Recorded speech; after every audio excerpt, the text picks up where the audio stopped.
जिस तरीके से आप अभी हो या जो चीज़ आपको यादें हैं या फिर जिस तरीके का आप प्रॉब्लम सॉल्विंग आपके पास स्किल्स है, उसका इनडायरेक्ट इफेक्ट कहीं ना कहीं आपके सोने से है। आप यकीन नहीं करोगे, बोलोगे क्या बात है भाई, मैं तो ऐसे ही 4-5 घंटे सो लेता हूँ, 6-7 घंटे सो लेता हूँ या 10-12 घंटे सो लेता हूँ। हाँ गाइस, आप स्लीप ले रहे हो या कितने देर सो रहे हो, उसका इनडायरेक्ट इम्पैक्ट आपका डिसीजन मेकिंग पे पड़ता है। मेरी किस तरीके से आप रिमेंबर करोगे, किस तरीके से रिकॉल करोगे, उस चीज़ पे आपका इफेक्ट पड़ता है।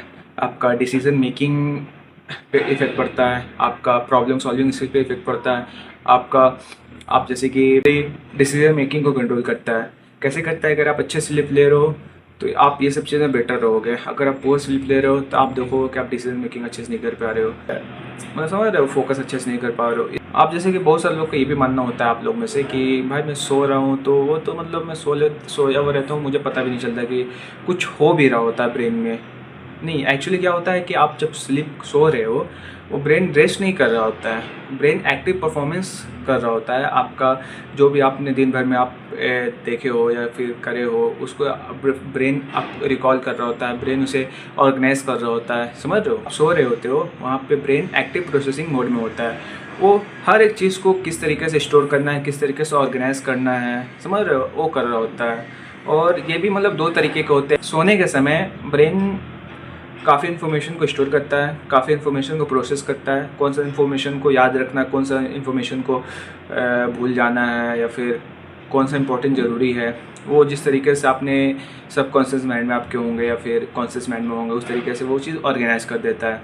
हाँ, स्लीप के भी दो फेजेस होते हैं। एक तो डीप स्लीप हो गया जो कि स्लो वेव होते हैं, मतलब यहाँ पे आपका ब्रेन इन्फॉर्मेशन को स्टोर करता है, ऑर्गेनाइज करता है, जो जो इम्पोर्टेंट चीज़ें उसे स्टोर करता है।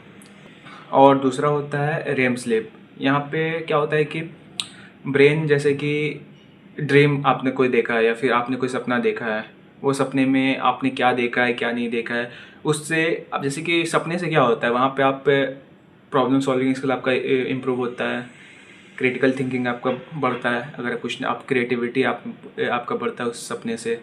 तो ये दूसरा जो मोड है, फेज़ है रेम फेज़, यहाँ पे आपका ये होता है। इम्पोर्टेंट क्यों है? देखो, मैं ये भी कह सकता था यार कि हाँ भाई 7 घंटे 8 घंटे सो को फ़र्क नहीं पड़ता है। आप अगर अच्छे स्लीप नहीं लोगे तो आपका इनडायरेक्टली इफेक्ट आपका फोकस से पड़ेगा, प्रॉब्लम सॉल्विंग स्किल पड़ेगा, आप क्रिटिकल थिंकिंग नहीं कर सकते अच्छे से, आप काम नहीं अच्छे से कर सकते हो, आप मतलब बहुत ही ज़्यादा आप स्ट्रेस में रहोगे।